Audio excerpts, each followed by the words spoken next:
오늘 설교는 1인 3색입니다. 한 명의 세 가지 이야기입니다. 그 주인공은 누구냐?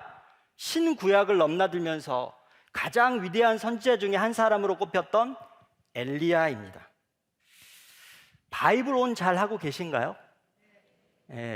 어제 토요일 회 때는 이런 대답이 잘 안 나왔었는데 바이블 온 365가 담임 목사님이 하는 성경 통독의 이름입니다.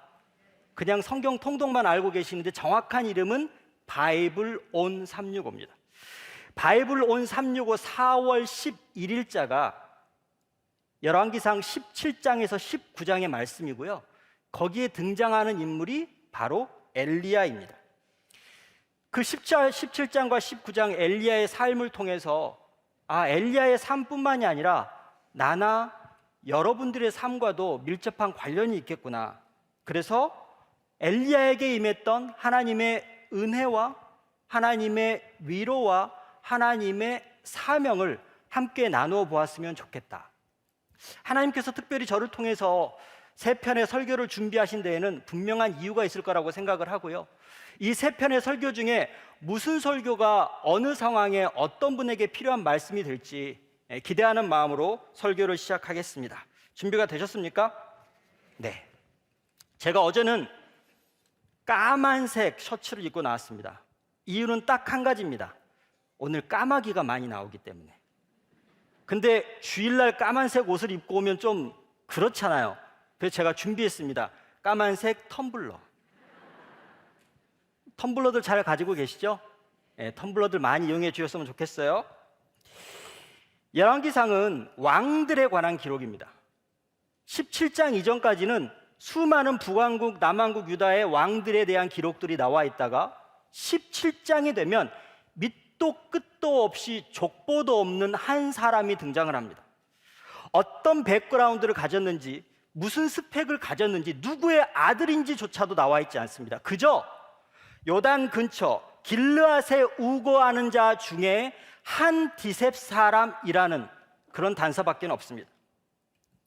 네로라 하는 제사장 가문도 아니고 유력 지파의 자손도 아니고 그저 하나님을 열심으로 믿는 사람이라는 단서밖에 없습니다. 그런데 이 무명의 선지자가 북왕국 이스라엘의 아합 왕에게 나아가 이렇게 얘기를 합니다. 내 말이 없으면 수년 동안 비도 이슬도 있지 아니하리라. 비도 이슬도 있지 않다는 얘기는 북왕국 이스라엘 땅이 큰 어려움을 겪게 된다는 얘기인데 이 얘기를 겁도 없이 왕 앞에 나아가서 이야기한 겁니다. 당연히 잡혀 죽임을 당할 수밖에 없는 처지였겠죠. 그때 하나님께서 이 엘리야를 요단 앞 그릿 시내가에 숨기시고 까마귀를 통해서 떡과 고기를 먹이셨습니다. 40년 동안 광야 생활을 하던 이스라엘 백성들에게 만나와 메추라기를 먹이셨던 그 장면을 떠올리게 합니다. 대개 성경에 등장하는 용맹한 사람들, 유명한 사람들, 위대한 선지자들은 심지어 사자굴에 잡혀가도 죽지 않고요, 엄청난 초자연적인 기적 같은 현상을 통해서 자신들이 얼마나 위대한지를 보여주는데 엘리야는 고작 까마귀를 통해서 먹을 수밖에 없는 그런 기구한 운명에 처한 게 전부였습니다. 근데 가뭄이 지속되었습니다. 엘리야가 얘기했던 것처럼 가뭄이 지속되자 이제 엘리야가 머물던 시냇가도 맞물게 되었고요, 하나님께서는 엘리야에게 시돈에 속한 사르밧으로 가라고 명령을 하십니다. 내가 그릿 시냇가에서는 그냥 까마귀를 통해서 연명을 했지만 사르밧에 가면 좀 더 나아지겠지. 그런데 사르밧에서 엘리야를 기다리고 있는 건 그 지역의 재력가나 유지가 아니었습니다. 밀가루 한 움큼, 기름 조금밖에 남아있지 않아서 이걸로 음식을 만들어 먹고 이 마지막 음식을 먹은 다음에 아들과 죽어야겠다고 결심을 하고 있던 가난해도 너무나 가난한 과부가 엘리야를 기다리고 있었습니다. 벼룩에 간만도 못한 그런 가난한 과부에게 빌붙어서 엘리야는 그 자신의 수명을 유지할 수 있었습니다. 근데 참 아이러니한 게 뭐냐면 사르밧이 속한 시돈에 유명한 두 여자가 있습니다. 한 명이 엘리야의 최대 전적이었던 이세벨. 그러니까 이세벨을 통해서 엘리야는 생명을 위협받기도 했고, 사르밧 과부를 통해서 엘리야는 그 생명을 부지하기도 했습니다. 참 보잘것없는 한 인간, 그 엘리야의 모습에서 저는 은혜를 보았습니다. 오늘 첫 번째 설교의 주제가 하나님의 은혜입니다. 그게 무슨 은혜야? 그냥 까마귀에 빌붙어서, 아니면 정말 보잘것없는 과부에 붙어서 그 삶을 영위했던 게 그게 은혜야? 그게 은혜야? 그게 은혜입니다. 가진 것도 능력도 없는 우리를 부르셨는 게 은혜고요, 그 기가 막힐 상황 속에서도 우리를 먹이고 입히셨던 게 은혜입니다. 코로나가 벌써 2년 반이 지났습니다. 그 2년 반의 코로나가 여기 있는 수많은 분들에게는 가혹한 가뭄처럼 느껴졌을 수도 있습니다. 그런데 그 기가 막힐 상황을 지나고 지금 저희가 여기서 예배를 드리고 있음이 은혜입니다. 이런 생각을 해봤어요. 만약에 하나님께서 엘리야에게 수많은 가뭄으로 많은 사람이 고통을 당하고 있는데, 엘리야 너는 특별한 존재이기 때문에 내가 너는 잘 먹이고 잘 입혀줄게, 그래서 엘리야를 잘 먹이고 잘 입히는 게 은혜였을까요? 아니면 오늘처럼 보잘것없는 까마귀를 통해서, 이 세상에 가장 보잘것없고 약한 존재를 통해서 엘리야의 믿음을 단련시킨 다음에 그 엘리야가 그 다음에 바알과 아세라 선지사 850명과 맞짱을 떠서 승리하게 할 수 있는 맷집을 키워주신 게 하나님의 은혜일까요? 코로나 기간 동안에 우리에게 수많은 일들이 벌어졌지만 그 상황 속에서도 우리를 여전히 하나님을 붙들게 하시고 예배에 나오게 하시는 게 저는 은혜라고 생각을 합니다. 제 인생만 봐도 그렇습니다. 제가 꿈꾸어서 그리고 계획했던 게 이루어진 게 별로 없습니다. 학교도, 진로도, 심지어 목회 여정도 제가 아무리 꿈꾸고 노력하며 준비해도 마지막엔 어그러지곤 했습니다. 무엇 하나 원하는 대로 되지도 않고 바라는 대로 되지도 않고. 그런데 지나간 세월을 돌이켜보니 참 신기한 게 있습니다. 제 의복이 해지지 않았고요, 제 신발이 닳지 않았습니다. 이스라엘 백성들이 40년간 광야를 헤매면서도 하나님의 돌보심이 있었던 것처럼 제 자신의 삶 가운데서도 하나님은 여전히 저와 함께 하셨고, 어떤 상황에서도 저를 지켜주시고 보호해 주신 게 은혜입니다. 하나님은 제가 절벽 끝까지 내몰렸다고 생각할 때 그리 시냇가로 저를 인도해 주셨습니다. 그 어디에도 도움의 손길을 요청할 수 없을 때 까마귀를 보내주셨고 사르밧 과부를 예비해 두셨습니다. 그리고 저나 여러분이나 이 가혹한 코로나 기간 동안에 주나체 묵상이나 바이블온 365를 통해서 믿음의 맷집을 키울 수 있었던 것 또한 은혜입니다. 사실 바이블온 365가 없었으면 오늘 설교도 없었겠죠. 이제 함께 은혜라는 찬양을 들을 겁니다. 찬양을 들으실 때 여러분의 삶을 한번 돌아보시기 바랍니다. 나의 그리 시냇가는 어디였을까? 나는 어떤 까마귀의 도움을 받았나? 하나님께서 예비하셨던 사르밧 과부는 누구였을까? 그것도 은혜야? 라고 너무나 당연하게 생각했던 것, 내가 걸어온 모든 순간이 하나님의 은혜였음을 고백하면서 찬양을 들으시겠습니다.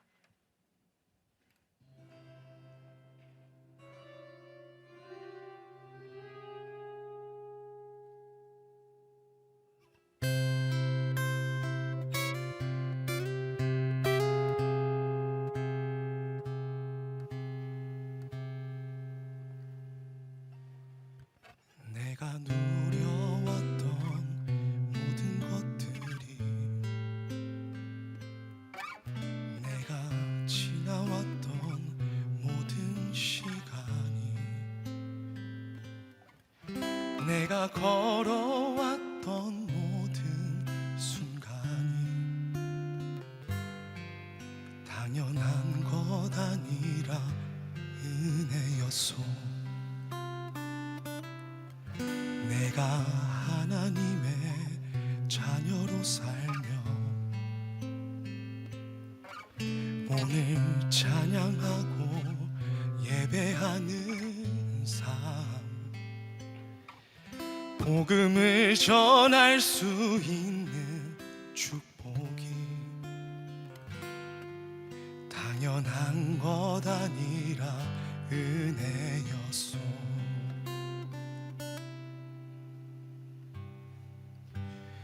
모든 것이 은혜,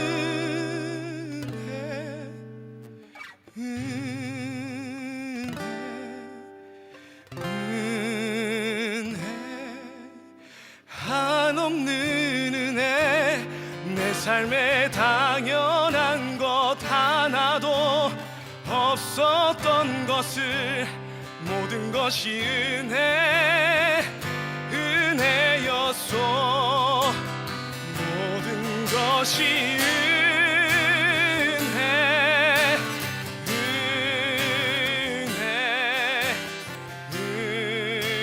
은혜, 한없는 은혜. 내 삶에 당연한 것 하나도 없었던 것을 모든 것이 은혜였소. 모든 것이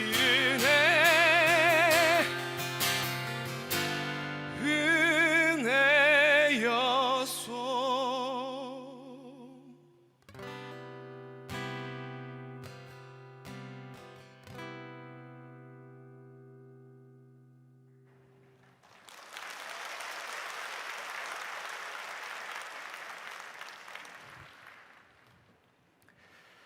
목사는 설교에도 박수를 받을 일이 없지만 찬양은 박수를 받죠.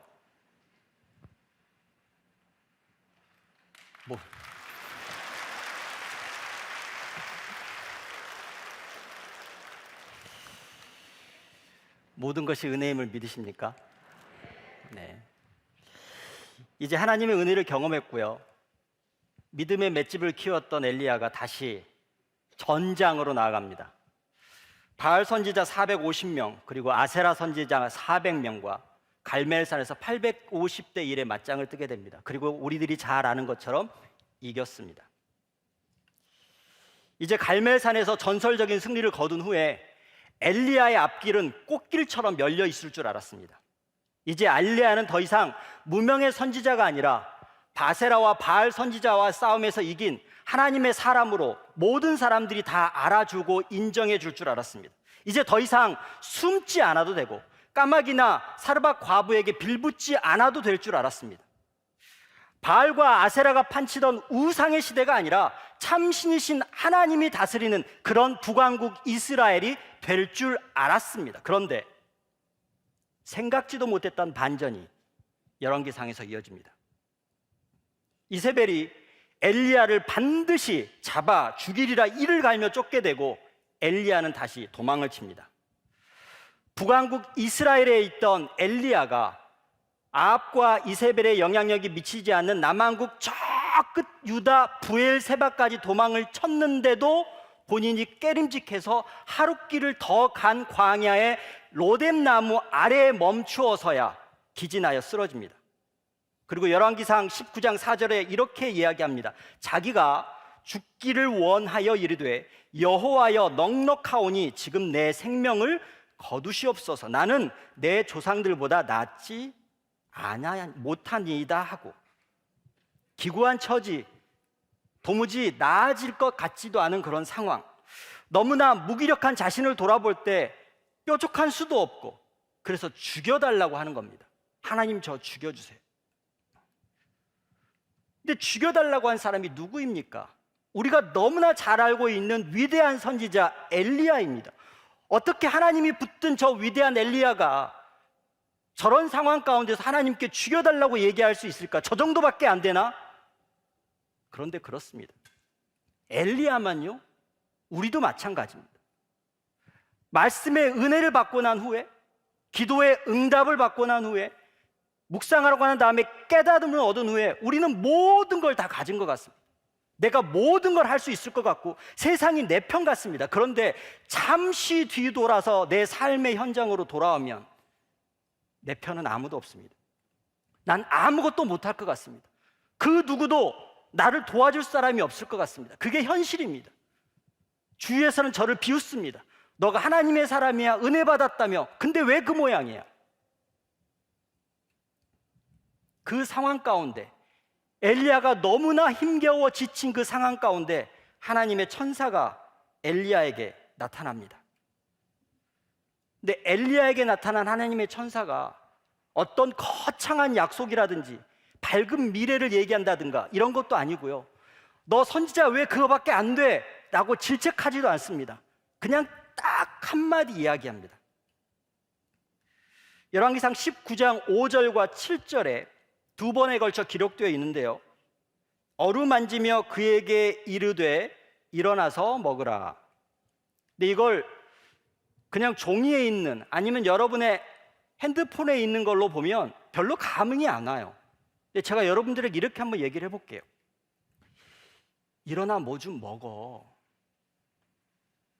뭘 좀 먹어야 기력을 차리지. 뭘 좀 먹어야 낫지. 그러고만 있으면 어떡해. 다시 일어날 힘을 가지려면 뭐라도 좀 먹어야 될 거 아니야. 여러분들이 살아오면서 정말 많이 들은 얘기 아닌가요?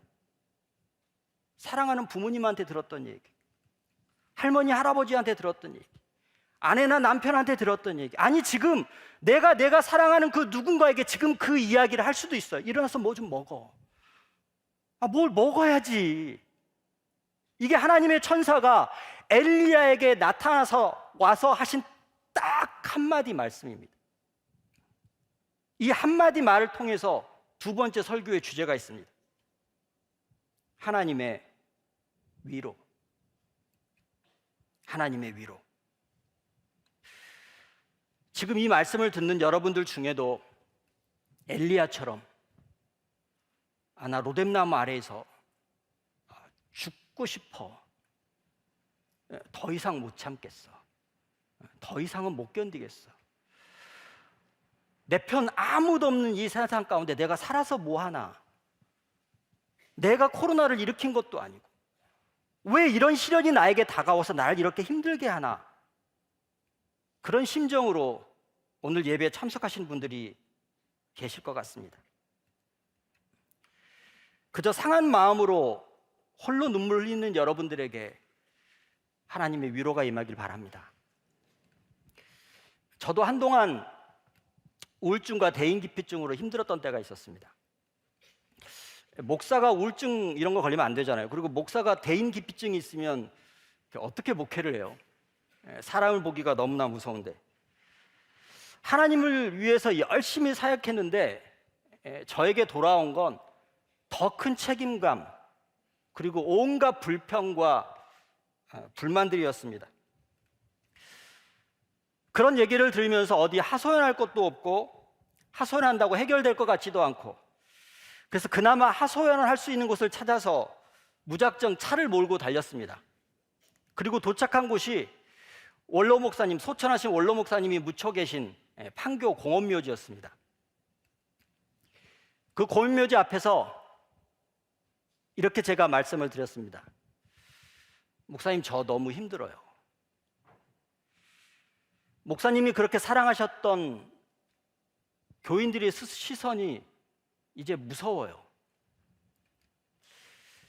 당신 아드님의 추진력 그리고 일을 벌려놓은 걸 감당하기도 너무 힘들어요.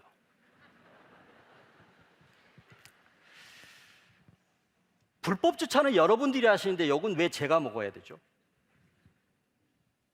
여러분들 혹시 불법 주차하신 다음에 욕 먹어보신 적 있으세요? 저 구청에서 욕 먹고요, 시청에서 욕 먹고요, 장미마을 동부 코롱 아파트 입주민 대표한테 욕 먹고요. 3인 3색이 아니라 세 방향에서 욕을 먹습니다. 교인 전화번호를 모르는데 왜 저한테 물어봐요? 교회에서 파는 음식이 상했는데 왜 저한테 얘기를 하죠? 제가 만들지 않았는데. 하도 전화가 많이 와서 제가 한동안은 샤워하러 들어갈 때도 핸드폰을 가지고 들어갔어요. 혹시 전화 놓쳐서 그분들 실망하실까 봐. 그러다 우울증이 왔고 대인 기피증이 왔어요. 되게 무서워요, 사람들이. 가끔 여러분들이 너무 무서워요. 지금은 거의 많이 나아졌습니다. 그렇게 한참을 항변하고 왜 그러셨냐고 울고 불고 난리를 치고 나서 이제 더 이상 울 힘이 없는데 저에게 목소리가 하나 들려왔어요. 조 목사 많이 힘든가 보다. 되게 많이 힘든가 보네. 근데 어쩌냐. 그냥 일어나서 힘내야지. 뭐라도 먹고 힘내야 될 거 아니야. 그래야 다시 교회 가서 일하지. 근데 그 말이 이전엔 제가 경험할 수 없었던 엄청난 위로로 다가왔어요. 그 위로는 제가 간증이나 드라마에서 봤던 그런 위로가 아니었어요. 하나님은 사탕 1개를 뺏었다가 사탕 2개를 주시는 그런 분이 아니세요. 하나님은 왜 이렇게 되는지, 너가 어떻게 하면 더 나아질지 논리적인 설명이라든가 구체적인 방법을 제시해 주시는 분도 아니세요. 여러분들이 하나님께 그걸 기대하시면 안 돼요. 하나님은 우리들에게 뭐라고 하시냐? 뭐라도 먹어. 뭐라도 먹어. 그래야 힘내지. 이 위로는 더 큰 세상적 보상과 성취도 아닌 아주 작고 단순한 토닥임이었는데, 그런데 이상하게도 이 위로는 마음 깊은 곳에서부터 풍성해지는 은혜였습니다. 바위처럼 단단하게 나를 받쳐주는 소망이었습니다. 세상 그 누구도 보여줄 수 없는 사랑이었습니다. 그게 여러분들에게 하나님이 부어주시는 위로입니다. 이제 위로가 필요한 분들과 함께 찬양을 듣겠습니다.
이제 엘리야는 하나님의 위로와 음식의 힘을 의지해서 40주 40야를 걸어서 사명의 산 호렙에 이르게 됩니다.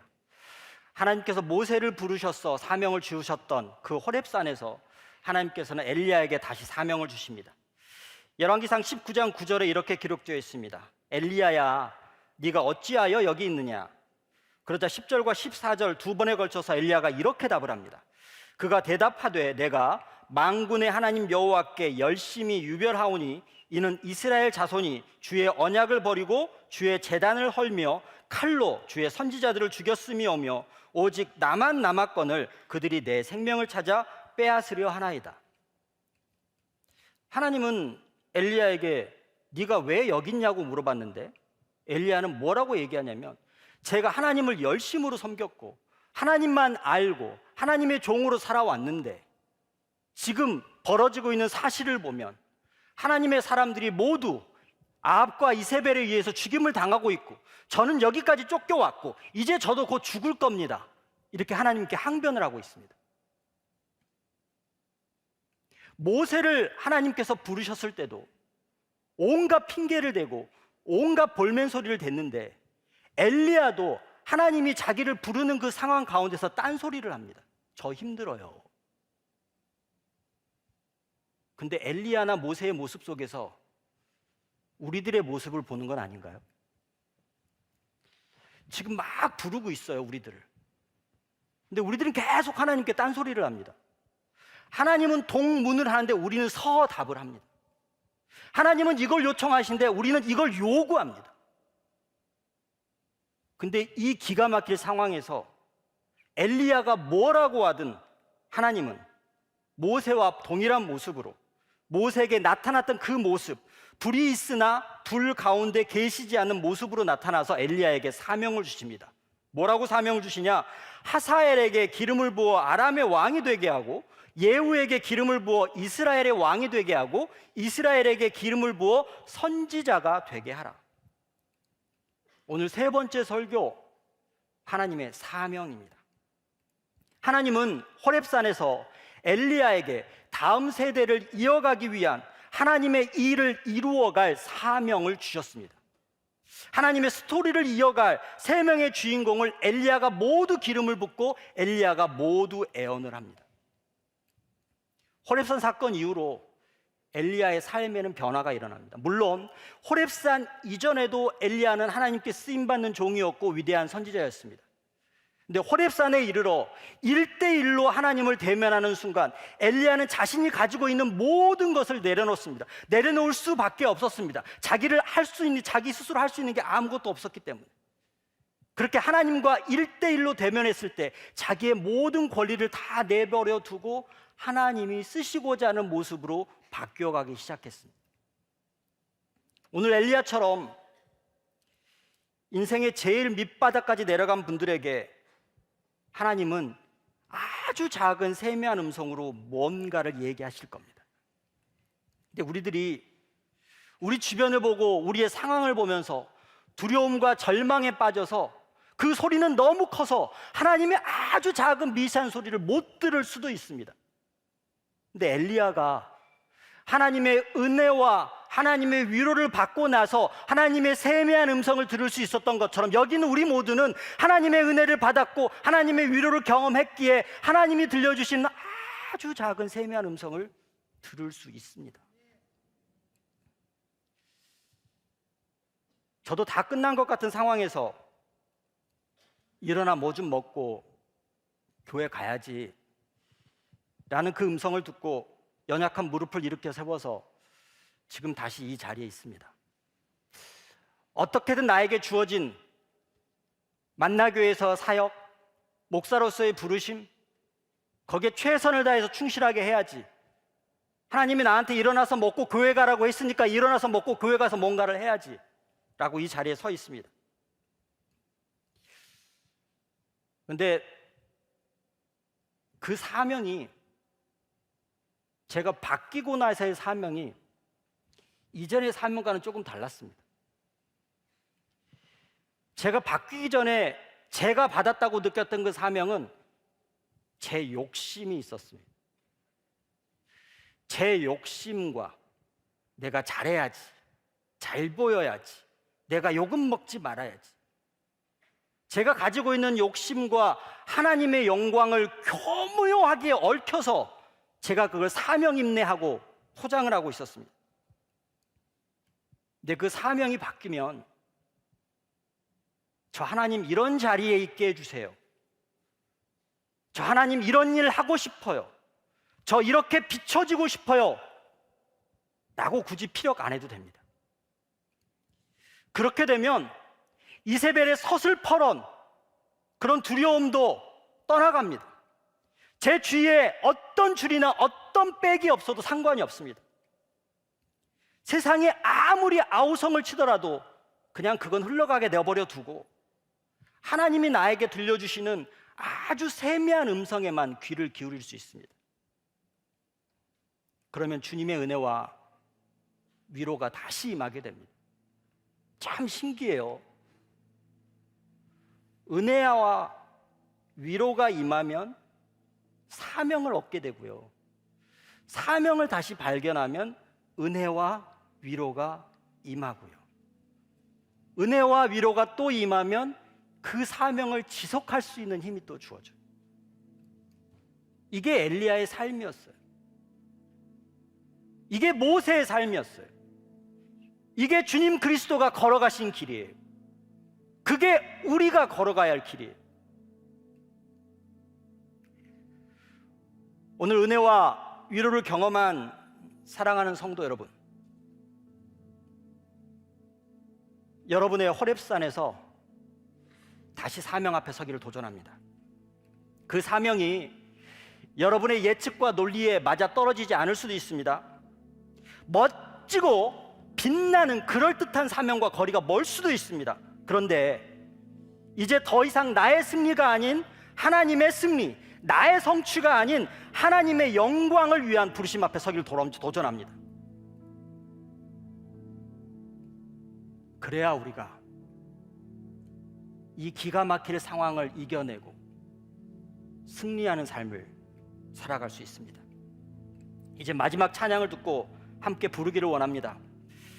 다시 사명 앞에서 보이지는 않지만 주와 동행하며 그 사명의 길을 묵묵히 걸어나가시는 저와 여러분이 되기를 바랍니다.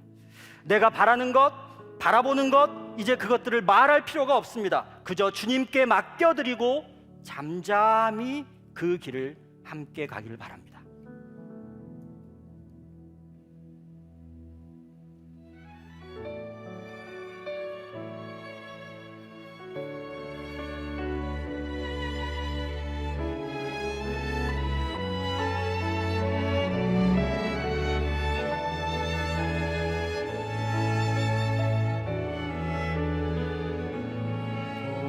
보이지는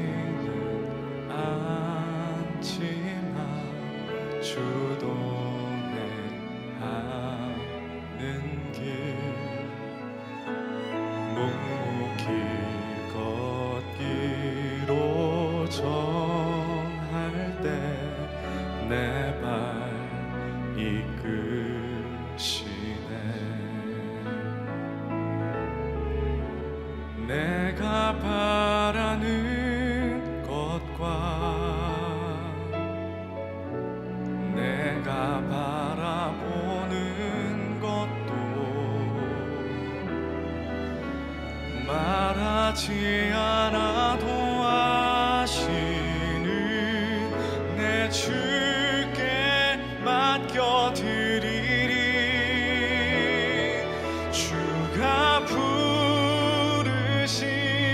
산에 올라 주님과 함께하고 찬양을 드리네. 고단한 여정 걷더라도 내 주님 있기에 잠잠히 길 가겠네. 보이지는 않지만 함께 부르겠습니다. 보이지는 않지만 주 동행하는 길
기도하겠습니다.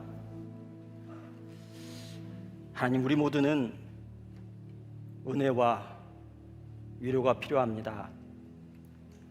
힘겨운 세상, 내 마음대로 안 되는 내 인생, 그 가운데 지쳐 낭망하여 엘리야처럼 제 생명을 거두어 가시옵소서 라고 고백하기 일수인 우리의 모습, 그 가운데 필요한 건 세상의 어떤 것도 아닌 하나님의 은혜 그리고 하나님의 위로입니다.